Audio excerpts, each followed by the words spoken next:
कुणावर कधीही आंधळा विश्वास टाकू नये. तसं केल्यामुळे मनुष्य अडचणीत येतो.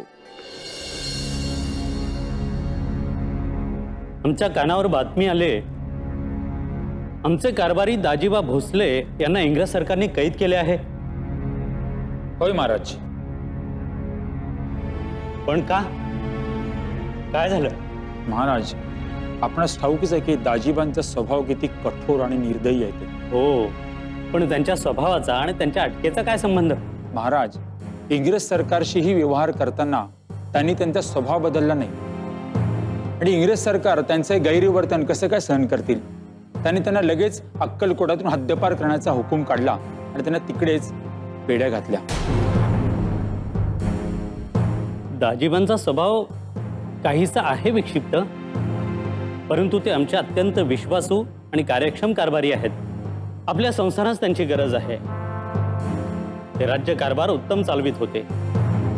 तुम्ही एक काम करा, इंग्रज सरकारला पत्राने कळवा, दाजीबास आम्ही जामीन राहत असून त्याबद्दलचे 5,000 सरकार जमा करीत आहोत. आणि हो, यापुढे दाजीबांकडून असे गैरवर्तन होणार नाही याची हमी आम्ही घेत आहोत. जा, त्यांना सोडवून आणा.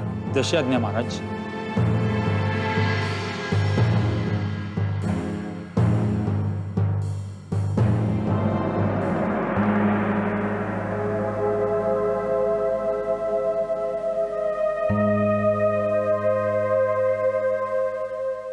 महाराज, आपण मला कैदमुक्त केलं, मी आपला अत्यंत आभारी आहे. दाजीबा, आपण आमच्या खास मर्जीतले कारभारी आहात. आपणास मुक्त करणं हे आमचं कर्तव्यच होतं. परंतु यापुढे असे गैरवर्तन होणार नाही आणि इंग्रज सरकारची खप्प मर्जी होणार नाही याची काळजी घ्या म्हणजे झालं. होय महाराज, याची खबरदारी तर आम्ही नक्कीच घेऊ. दाजीबा, आपण आलात, आमच्या जीवात जीव आला. आपण म्हणजे आमचा उजवा हात. आपल्याशिवाय संस्थांचा कारभार कसा करायचा याच काळजीत होतो आम्ही.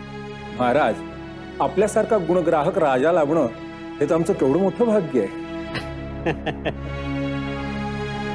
दाजीबा, आम्ही केव्हापासून विचारत होतो आपणास बढती द्यावी.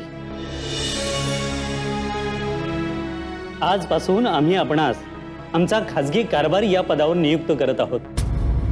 आजपासून न्याय निवाडा देण्याचं सर्व काम तुम्ही करायचं. महाराज,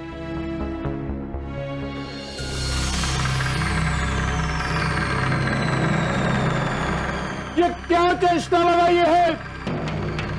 मात्रा गमनी मूर्ख बेवकूफ! दाजीबा को छुड़ा के क्यों लेके आया? क्यों लेकर आया उसको? लेकर आया, सिपाही फिर उसको पकड़ के लेके जाएगा.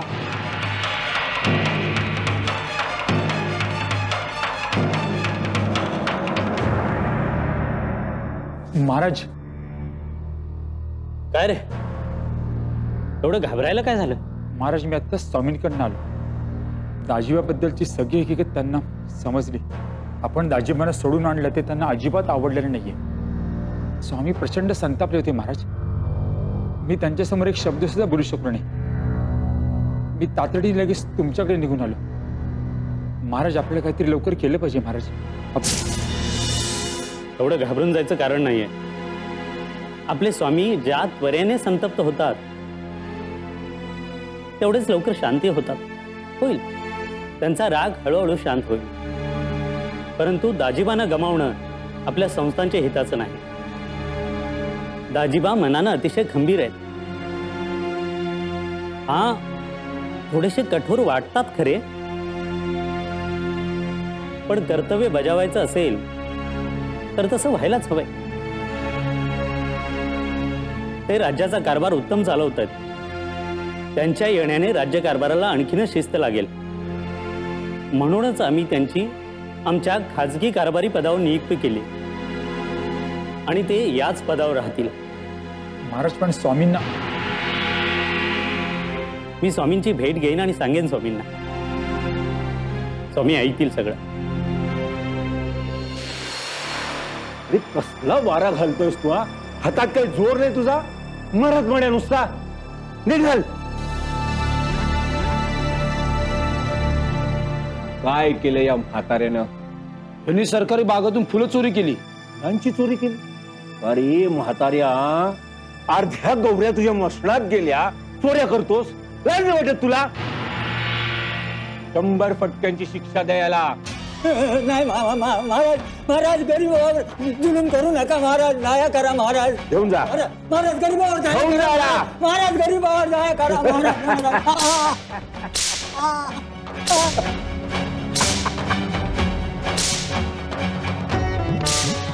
आता यांनी काय केलंय? महाराज यांनी एका माणसाची भाकरी चोरी केली. माणसाची भाकरी चोरी? त्याचे दोन्ही हात कलम करा. याला 100 रुपये शिक्षा करा. आयुष्यात पुन्हा कधी चोरी करणार नाहीस तू. चल जा. नाही महाराज, महाराज, महाराज अहो एवढी मोठी शिक्षा नका देऊ. अहो अहो अहो मी भुके पायी अन्न चोरले. अहो अहो अहो मी गरीब आहे, मी गरीब आहे महाराज, महाराज.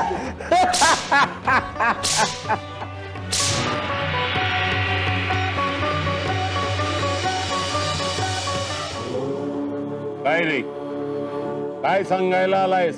स्वामी, दाजीबांचा जुलूम फार वाढलाय हो. हाहाकार माचवलाय त्यांनी. रयत अगदी त्रस्त झाली आहे. लोकांना लुबाडू लागलाय तो आता, आणि त्यांच्यावर कोणाचा अंकुशही नाहीये. तो त्याच्या कर्माची फळं भोगेल,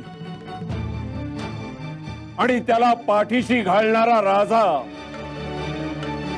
त्याच्या कर्माची फळं भोगेल.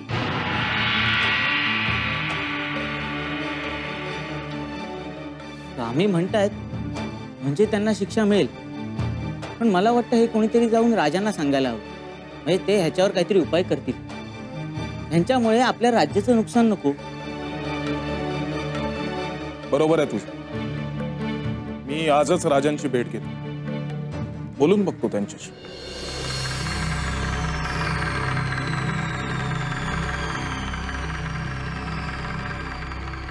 चोळप्पा, तुम्ही आज आमच्या भेटीस आलात? महाराज, तसंच कारण आहे. आपल्याशी थोडं महत्वाचं बोलायचं होतं. चोळप्पा, एवढ्या तातडीने आलात, त्याचा अर्थ कारणही गंभीरच असावं. बोला. हो मग, प्रश्न आपल्या संस्थानाच्या प्रजाजनांचा, त्यांच्या भल्याचा. चोळप्पा, आम्हा समजेल असं बोला. महाराज, अहो आपली प्रजा सुखी नाही. राज्याचा कारभार सुरळीत चालू राहायचा असेल तर महत्वाचं पद भूषवणारी माणसं ही त्याच वकुबाची, आपल्या पदाच्या जबाबदारीचं भान असणारी असावी लागते. त्या पदावर बसलेला एक माणूस जरी पदाचा गैरवापर करू लागला तरी पूर्ण राज्याच्या नावाला पट्टा लागतो. चोळप्पा, आमच्या पदरी असलेली माणसं आम्ही निरखून पारखून ठेवलेत. त्याची काळजी तुम्ही नका करू. माफ करा महाराज, पण काळजी करावी अशीच परिस्थिती राज्यात निर्माण झालेली. आपल्या एका पदाधिकाऱ्याने अतिशय अक्षम्य अशी मनमानी सुरू केली. सगळी जनता भयभीत झाली. म्हणून मी आपणास सावध करायला आलो. राजनीतीचा एक मूलभूत सिद्धांत आहे महाराज, कुठल्याही राजाचं यश हे त्याच्या जनतेच्या आनंदात, सुखासमाधानात सामावलेलं असतं. संपूर्ण रयतच जर सुखासमाधानात नसेल तर राज्याचा कारभार हा. चोळप्पा, आमचं आमच्या रयतेवर नीट लक्ष आहे. सगळा कारभार व्यवस्थित सुरू आहे. माफ करा महाराज, पण आपली माहिती अपुरी आहे. अहो, एका माणसामुळे पूर्ण राज्य अडचणीत येऊ शकतं. नाही, नुसतं सांगत नाही, पुराणातल्या एका गोष्टीचा दाखला देऊन सांग. झालं असं की एक जहाज शेकडो माणसांना घेऊन चाललं. काय झालं कुणास ठाऊक, पण जहाज अचानक बुडू लागलं. जहाज का बुडतोय कुणाचंच कळेल. तेवढ्यात एक मासा देवदूतासारखा तिथं आला आणि एका विशिष्ट माणसाचं नाव घेऊन म्हणाला की याला जहाजातून ढकलून दिलं तर जहाज सुरक्षित राहील. जहाज तरलं, सुरक्षितपणे किनाऱ्याला पोहोचलं. तसंच संस्थानरूपी जहाजात असा एखादा विशिष्ट माणूस असेल तर त्या संस्थानातून बाहेर काढावं अशी विनंती करायला आलो. माझं कर्तव्य मी पार पाडलंय. आता यापुढे काय करायचं ते आपण ठरवावं. येतो मी.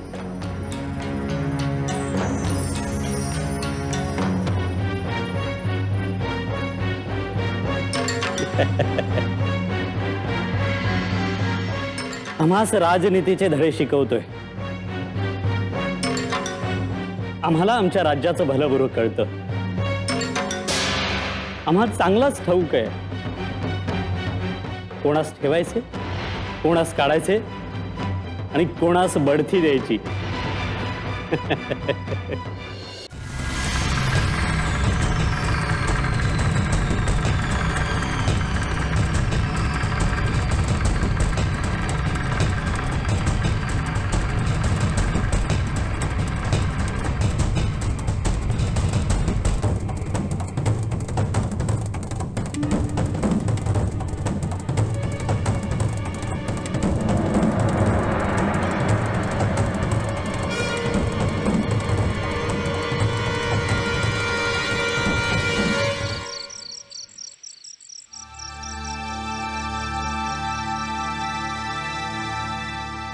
स्वामी, स्वामी, इंग्रजांचा खलीत आलाय. ते आपले संस्थान खालसा करतायत. चुकीच्या माणसांवर विश्वास ठेवला की हे असंच होणार.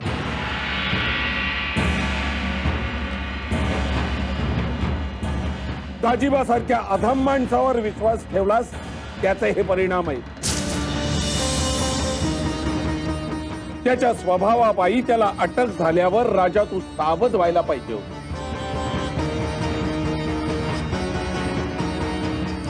त्याला पदच्युत करण्याऐवजी तू त्याला बढती दिलीस. ज्यांनी तुला याविषयी सावध करायचा प्रयत्न केला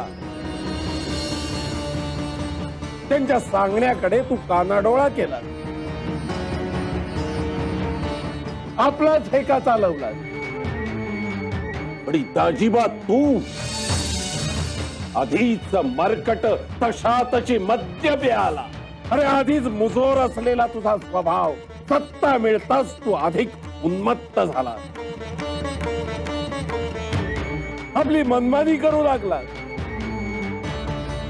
अरे राजा हा प्रजेला पित्या समान असतो. तुझ्या मनमानी कारभारामुळे तू राजालाही लांछन आणतो.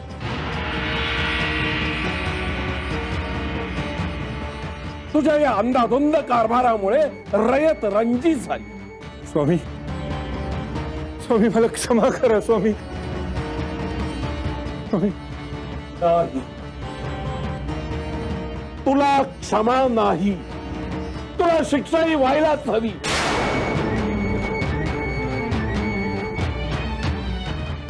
तुझी एकदा सुटका झाली होती. शिपाई तुला पुन्हा पकडून देतील. नाही स्वामी, स्वामी, स्वामी मला क्षमा करा स्वामी. स्वामी,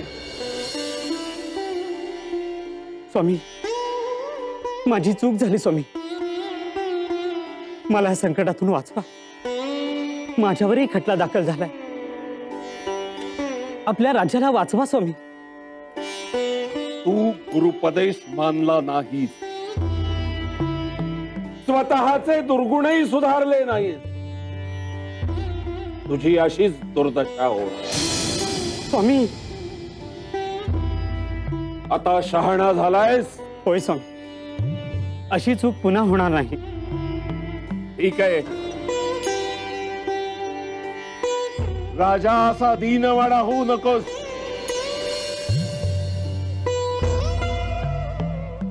आम्ही आहोत तोपर्यंत या राज्यावर कोणतंही संकट येणार नाही. स्वामी, येऊ नकोस.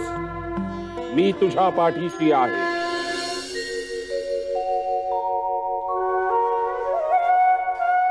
स्वामी, आज कसं अगदी शांत निवांत वाटते. सुंदरा 4 दिवस बाहेर गेलीये म्हणून एवढं निवांत वाटतंय. असंच म्हणायचंय ना तुला? अरे बघ, सरळ सांग की. स्वामी, मी असं काही बोललो हे सुंदराबाईंच्या कानावर गेलं तर मला एक नाही 1000 गोष्टी ऐकून घ्याव्या लागतील. म्हणून तसं बोलण्याचं धाडस केलं नाही. सोळ्या, माणसा माणसातला फरक असतो. काही माणसं आपल्या असण्यानी सुख देतात, काही माणसं आपल्या नसण्यानी, काही माणसं घरात आली की घरातल्या सुख शांतीला ग्रहण लागते. स्वामी नमस्कार करतो. ये गणपत, काय मनोकामना घेऊन आलायस? हो स्वामी, बरेच दिवस मनात होतं आपल्याशी बोलायचं. अरे मग बोल की. जीप काय टाळ्याला चिकटून राहिलीये काय? स्वामी, आपण आमच्या घरी यावं, आम्हाला सेवेची संधी द्यावी. काय? येऊ की मग घरी? काय रे, पण तू घरी असणार आहेस ना? हो हो स्वामी. ठीक आहे, आम्ही आजच तुझ्या घरी येऊ. नमस्कार करतो.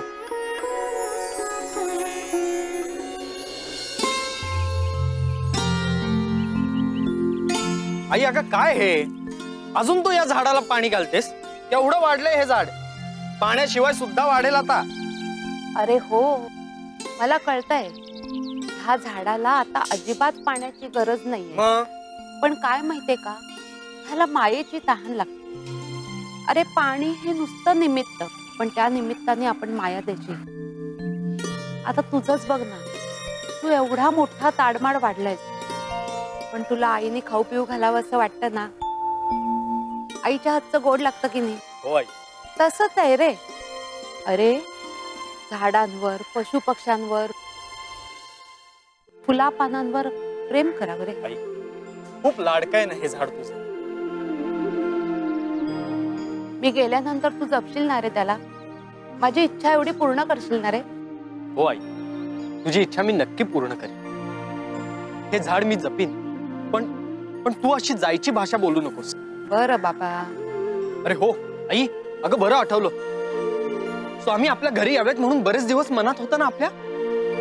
मी आज स्वामींना साकडं घातलं आणि ते आजच येतो म्हणाले.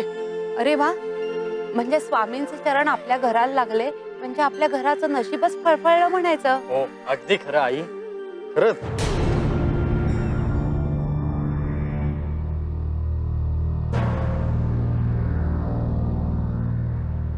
काय ग वसुधा, अशी मागा का गेलीस? बघा ना, मांजर आडवी गेली. चांगलं नसतं ते, अपशकुन असतं ते. अहो, लोकांच्या मनात हे रुजलंय म्हणजे काहीतरी त्याच्या मागे कारण असणारच ना. अगं भीती आणि असुरक्षितता ही माणसं नाही त्या गोष्टींना थारा देतात. हो, पण माझी पण काहीतरी श्रद्धा आहे ना, आणि त्याच्यामुळे कोणाचं काही बिघडत तर नाही ना. माझ्या मनाचं समाधान होतं. हो, मी काय सांगायला आले आणि काय बोलत राहिले. काय? तुम्हाला निघायला हवं आता. कुठे? माझी आई येणार आहे ना, गावच्या वेशीजवळ तिला घ्यायला जायला नको का? हो हो हो, हा निघालो. या ना, या. वसुधा, ए वसुधा, आई. काय बहीण बाई, प्रवास कसा झाला? व्यवस्थित झाला ना अगदी? हो. प्रवासाचा काही त्रास नाही ना झाला ग तुला? एवढी तू माझ्यासाठी लांब आलीस. नाही ग पोरी, तुला भेटायला यायचं म्हटल्यावर कसला त्रास आणि कसलं काय. अगं सुनबाई, तुला बघितल्यावर बहीणबाईंचा सगळा त्रास कुठल्या कुठे पळाला असेल. बरं आई, तू दमली असशील ना, तू विश्रांती घे, मी जेवणाचं बघते. हा अगं सुनबाई, राहू दे. तुझी आई किती दिवसांनी आली आहे. तुम्ही दोघी मायले की गप्पा मारत बसा. स्वामींच्या सेवेची सगळी तयारी मी करते. हो पण आई. अगं राहू दे, तू आईला घेऊन खोलीत जा बरं. मला काही मदत लागली ना तर मी हाक मारीन तुला, मग तर झालं.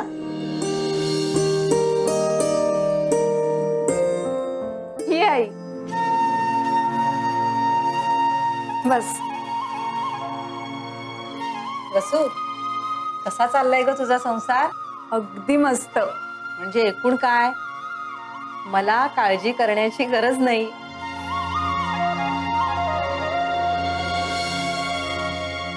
अगं, वसू, हा देव्हारा इथे कोणी ठेवला? का? काय झालं?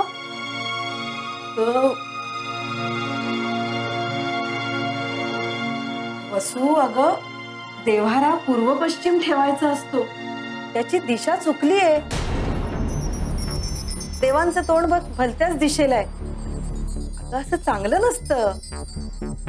तरी आल्यापासून मी तुझ्या घरी बघते, सगळंच विचित्र आहे, उफराट आहे.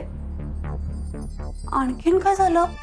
अगं आल्या आल्या दृष्टीस पडतो तो तुझ्या घराबाहेर असलेला कडुनिंबाचा वृक्ष. अगं कडुनिंबाचा वृक्ष घराबाहेर असू नये. घरात सगळा कडवटपणा पसरतो आणि बघता बघता तो तुझ्या संसारात देखील पसरेल. अगं तुझं सगळं चांगलं चाललंय म्हणतेस ना, मग ते चांगलं राहावं असं वाटतंय ना तुला? मग माझं एक ऐक, तो कडुनिंबाचा वृक्ष ताबडतोब तोडून टाकायला सांग आणि त्यानंतर हा देव्हारा योग्य दिशेला ठेवायला सांग.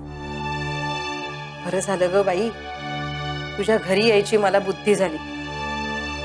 नाहीतर काय काय एक एक अरिष्ट ओढवली असती ना, काही सांगता येत नाही.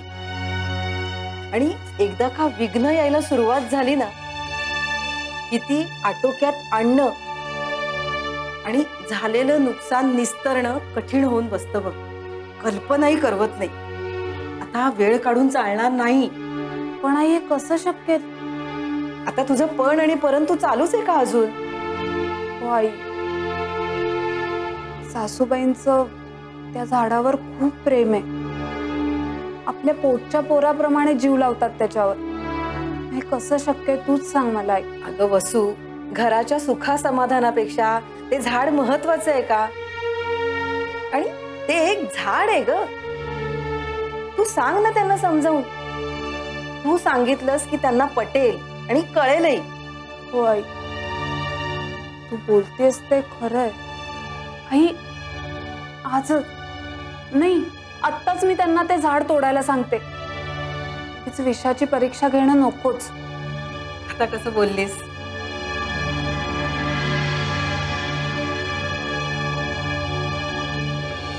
श्री स्वामी समर्थ. श्री स्वामी समर्थ. श्री स्वामी समर्थ. अहो, काय काही आणायचं राहिलंय का? नाही, तसं नाही आई, मला थोडं बोलायचं होतं. म्हणजे महत्वाचंच आहे. बोल. ते आपलं घराच्या दारात कडुलिंबाचं झाड आहे ना, ते नको बाई आपल्याला. आपण ते तोडून टाकूया.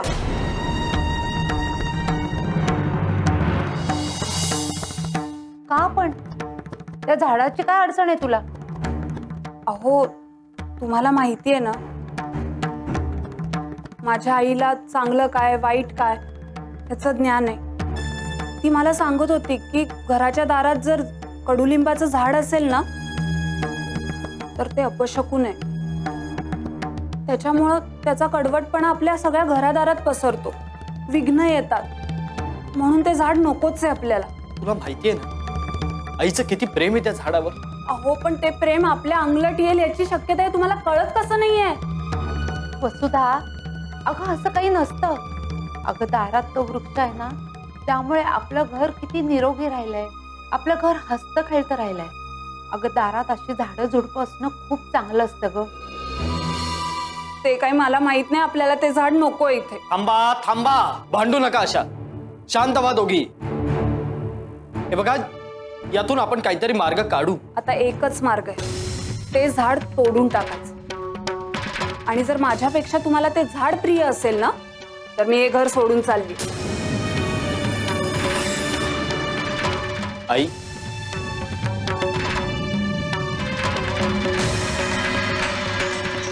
माझा संसार तुटण्यापेक्षा आपण ते झाड तोडून टाकू. अगं ती नाही तर निदान तू तरी समजून घे. वसुधाला आणि तिच्या आईला नकोय ना हे झाड इथं, मग आपण दूर करूयात. ते झाड तोडल्यामुळे आपलं काही नुकसान तर होणार नाहीये. त्यामुळं ते झाड तरी राहील, नाही तर मी तरी. मग काय, बोलणंच खुंटलं माझं. सदा. जी मालक. कुऱ्हाड घेऊन ये. स्वामी समर्थ अरे नुकसान होणार नाही कसं? अरे थोड्या वेळापूर्वी तर तुम्हाला शब्द दिलास ना, झाडाला जपेन म्हणून. होय आई. मी माझा शब्द मोडणार नाही किंवा किंवा ते झाडही मरू देणार नाही. मी फक्त इथून हलवून ते झाड आपल्या शेतात लावणार आहे. अगं माझ्यावर विश्वास ठेव. पण इतके वर्ष मी स्वतःच्या लेकरागत सांभाळलं रे त्याला, आणि आता माझ्या नजरेसमोरून दूर करू म्हणतोस? नको रे अशी ताटातूट करूस. वसुधा, वसुधा, अशी निकरावर नको घेऊस. सोड ग हट्ट बाळ. हो आई, हा हट्ट आपल्या घराच्या प्रेमासाठीच आहे ना. त्यामुळं ते झाड तरी राहील, नाही तर मी तरी. मग काय, बोलणंच खुंटलं माझं. सदा. जी मालक. कुऱ्हाड घेऊन ये.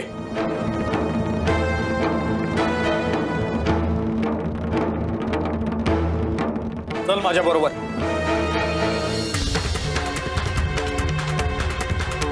हे बघ, हे झाड हे इथून हलवायचंय. या फांद्या तोडून टाक, मग मुळासकट उकरून बाहेर न्यायचं. हा? नाही नाही रे गणपत, ऐक रे माझं. त्या झाडावर कुऱ्हाड नको मारूस. अरे झाडात सुद्धा जीव असतो, आणि माझा जीव त्या झाडात आहे.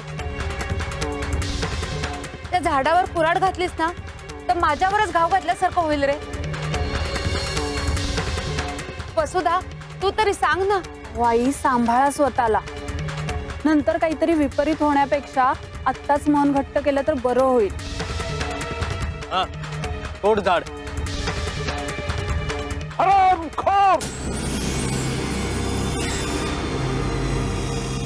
आमच्या पालखीचा दांडा मोडतोस. तुझे हातपाय तोडले तर. स्वामी, स्वामी आपण आलात. स्वामी आपलं स्वागत आहे. या ना घरात या स्वामी. हे असं स्वागत करतोय? झाडावर कुऱ्हाड चालवून. हे शरम, नालायक, हलकट. काढ हा गुट्टा.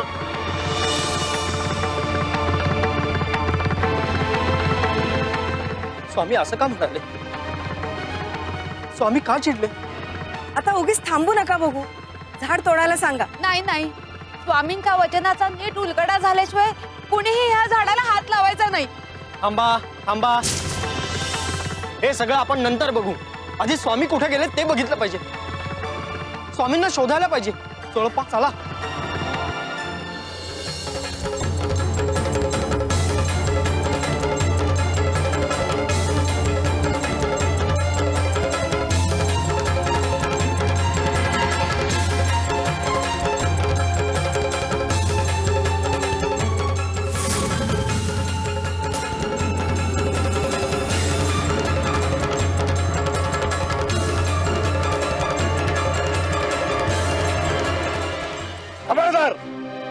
पुढे अजिबात पुढे यायचं नाही. स्वामी आपल्या कानाला केवढी मोठी जखम झाली आहे. किती रक्त वाहत आहे त्यातून. स्वामी आपण मला ओरडा, आपण माझ्यावर राग काढा, मला मारा, पण मी ती जखम स्वच्छ करणार. स्वामी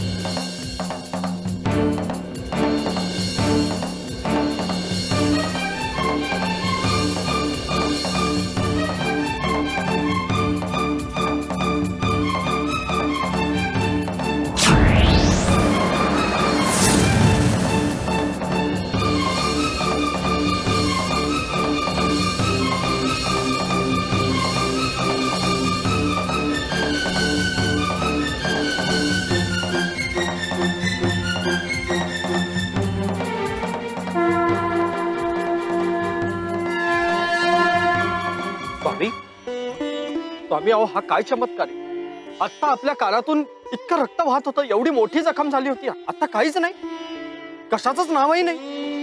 हा काय चमत्कार आहे स्वामी.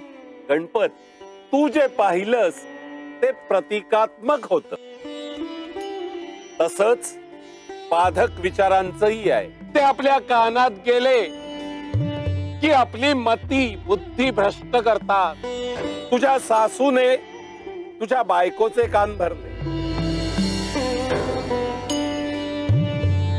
तिची मती भ्रष्ट झाली, पर्यायाने तिनं तुझी मती बुद्धी भ्रष्ट केली. अरे अशा भ्रामक कल्पनांपासून आपण दूर राहायला हवं, हे तुम्हाला कळावं, यासाठीच या चमत्काराचं प्रयोजन मी केलं. स्वामी आपण माझ्यावर कृपा केली स्वामी, नाही तर फार मोठा अनर्थ झाला असता माझ्या हातून. एक विचारायचं होतं, विचारू? आपण मगाशी म्हणाला होतात की माझ्या पालखीचा दांडा तोडू नको, त्याचा अर्थ कळला नाही स्वामी. अरे तुझ्या बायकोनी तुझे कान भरले आणि तू निघालास ते झाड तोडायला.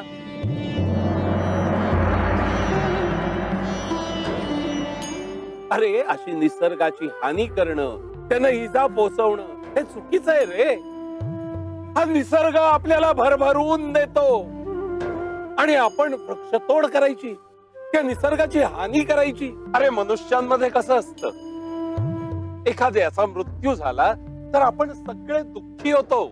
तसाच एखाद्या झाडाचा अवेळी मृत्यू झाला तर भगवंताला दुःख होतं.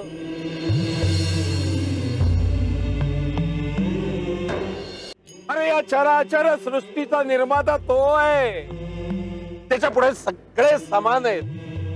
अरे ही वृक्ष, ही झाड, ही सुद्धा त्याचीच लेकरं. मग त्या भगवंताला तुम्ही दुःख पोचवणार.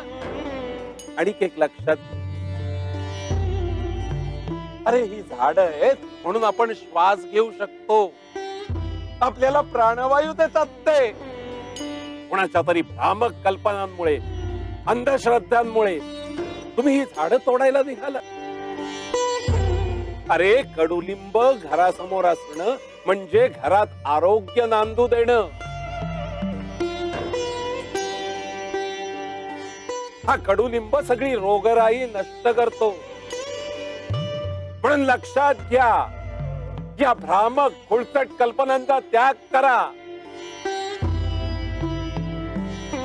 या अंधश्रद्धांना मूठमाती द्या, या निसर्गाचं संगोपन करा, संवर्धन करा. हा संदेश लक्षात ठेवा. स्वामी, मी चुकले, मला माफ करा. होय स्वामी, चुकीच्या कल्पनांचा पगडा आजपर्यंत माझ्या मनावर होता. आपण माझा भ्रम दूर केला, माफ करा आम्हाला. येऊ नकोस, मी तुझ्या पाठीशी आहे.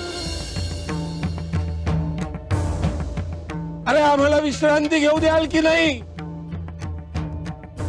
आम्ही काय देणं लागतो तुमचं? स्वामी, अहो इथं कोणीच आलेलं नाही. कोणी यायला कशाला हवं? आम्हाला सगळं काही दिसत. गुरु आहोत ना आम्ही. अरे पण तुला पायावर कुऱ्हाडच मारून घ्यायची सवय असेल तर आम्ही काय करणार? आम्ही भरभर तर तुला सांगू, सावध करू. अरे बाबा पुढे नको जाऊ, खड्ड्यात पडशी. खड्ड्यातच पडायची हौस असेल तर मग आमचा उपदेश काय कामाचा? स्वामी, अहो कोण मारतोय कुऱ्हाड? इथं तर कुणीच नाहीये. आणि कसला खड्डा आहे? एक जण चैनबाजीची धुंदी चढली आहे त्याच्या डोळ्यावर. मग गुरुपदेश कसा त्याच्या दृष्टीत पडेल? स्वामी, अहो कोणाबद्दल बोलताय आपण? अरे नावगाव महत्वाचं नाही, आम्ही कशाबद्दल बोलतो आहोत ते महत्वाचं आहे. आहे एक आमचा शिष्य, सगळं काही छान चाललं, सोन्यासारखा संसार आहे, अगदी दृष्ट लागावी असा. पण त्याच्या संसाराला त्याची स्वतःचीच दृष्ट लागते. म्हणजे त्याला बाईचा नाद आहे. अरे बापरे. अहो स्वामी, मग आता कसं व्हायचं त्याचं? आता त्याचं कसं व्हायचं हे त्याच्या हातात आहे. आम्ही त्याला आता फक्त एकदा सावध करू, तो झाला तर ठीक, नाहीतर इथं पर त्याचा तो. स्वामी एक विचारलं तर चालेल? पूछो, क्या पूछना चाहते हो? माणसाला कळत असतं की आपण करतोय ते अयोग्य आहे, पण तरी सुद्धा तो त्याच गोष्टींच्या आहारी का जातो? मोह, हा मोह फार वाईट. एकदा का कोणी यात अडकला की या मोहपाशातून बाहेर येणं त्याला अधिकाधिक कठीण होत जात. आपण काय करतो आहोत याचं भानही मग त्याला राहत नाही. मग यावर काही उपाय नाही का?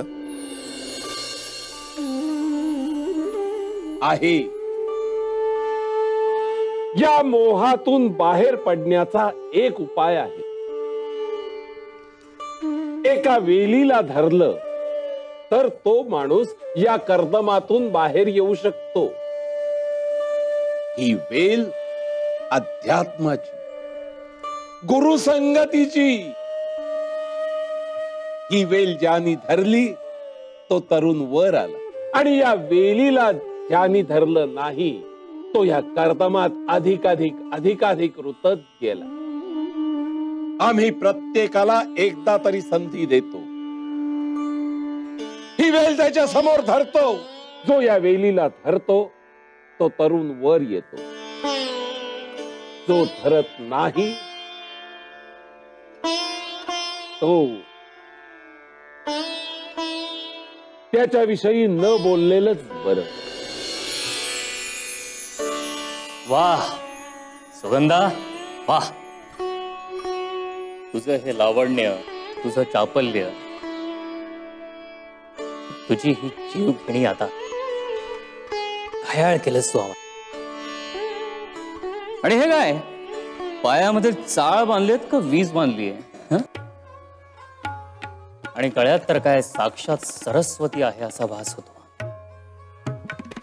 खरं सांगतो सुगंधा, त्या इंद्राच्या दरबारातल्या अप्सरा सुद्धा फिक्या पडतील तुझ्या पुढे. आणि तो इंद्रही मनातल्या मनात आमचा हेवाच करत असतो. सुगंधा, तुझ्या नृत्य आणि गायन कौशल्यानं जे सुख मिळतं ते स्वर्गातही मिळत नसेल. बेहद खुश झालोत आम्ही तुझ्यावर. अहो, किती कौतुक करताय माझं. आज सोहनी उगाचच कोणाला हरभऱ्याच्या झाडावर चढवत नाही बरं का. नुसत्या कौतुकानं स्पोट भरू पाहताय होय माझं. मग बोल, काय हवं तुला? काय हवंय? मागच्या वेळेस सांगितलं होतं मला सोन्याचा हार हवाय म्हणून. तो मिळाला की पुढची फरमाईश सांगते. ते कसं विसरेल मी? हार आणलाय पण तो तुला नाही मिळणार. म्हणजे असं की हा हार आम्ही आमच्या स्वतःच्या हातानं आमच्या राणीच्या गळ्यात घालणार. कधी कधी माझ्या नशिबावर विश्वासच बसत नाही. गावातली एवढी मोठी, प्रतिष्ठित, श्रीमंत, एवढा दरारा असणारी आसामी माझ्यासारख्या नाचणारीवर प्रेम करते. माझ्यात असं काय आहे की तुम्ही माझ्यासाठी काहीही करायला तयार व्हावं? अगं वेडे, फुलाला काय माहिती त्याच्याकडे काय आहे आणि त्याच्याकडे लोक असं मोहित का होतात? म्हणजे मूर्तिमंत सौंदर्य आहेस तू, आणि त्या सौंदर्यानं स्वतःच मूल्यमापन स्वतःच करू नये. ते काम आमच्यासारख्या दर्दी रसिकांचे. आणि तुझ्यात असं काय आहे याचा विचार तू नको करू. ते काम आम्ही करू ना आवडीने. साक्षात जादूगारी आहेस तू. गारुड केलंस तू आमच्यावर. तुझ्यासारखी सौंदर्यवान, हुशार, वागण्या बोलण्यात इतकी चतुर, हजरजबाबी, कुशल आणि इतकी उत्कृष्ट कलावंत बाई मी आजवर कधीच पाहिलेली नाही. सुगंधा, तुझ्यासारखी तूच आहेस सुगंधा. हो पुरे आता. कितीही गुणी देखणी असले तरी मी एक नाचणारी आहे. आणि तुम्ही गावात नाव लौकिक असलेला एक सद्गृहस्थ. तुम्हाला घरदार आहे, बायको आहे, मुलगा आहे. गावातले लोक आदर करतात तुमचा. आणि तरीही तुम्ही माझ्यासारख्या बाईशी संबंध ठेवता? गावात आपली इबरत जाईल याची भीती नाही वाटत तुम्हाला? अजिबात नाही. अगं फुलावर भोंगा गुंजाराव करणार नाही का? आणि कोणावर प्रेम करणं हा काय गुन्हा आहे? तुला सांगतो सुगंधा, गावात माझा इतका दबदबा आहे की एकाही माणसामध्ये इतकी धमक नाहीये की कोणी माझ्याकडे बोट दाखवेल, कोणी माझ्याविषयी बोलेल. तू नको काळजी करूस. तू अशीच आनंदात राहा आणि आम्हाला असाच आनंद देत राहा. मालक, एक विचारू? काय? तुमची बायको काही बोलत नाही तुम्हाला? ती कशाला काय बोलेल? अगदी संसारात काहीच कमी पडू दिलेलं नाही मी तिला. सगळी सुख तिच्या पायाशी लोळण घेत आहेत. ती काय तक्रार करणार आहे? पण आज तू इतके प्रश्न काय विचारतेस? सहजच. तुम्ही माझी कुठपर्यंत साथ देताय याचा अंदाज घेतेय. नको काळजी करूस. आणि असले प्रश्न विचारण्यात वेळही वाया घालू नको. फक्त एक लक्षात ठेव, मी तुला सोडून कधीही कुठंही जाणार नाही.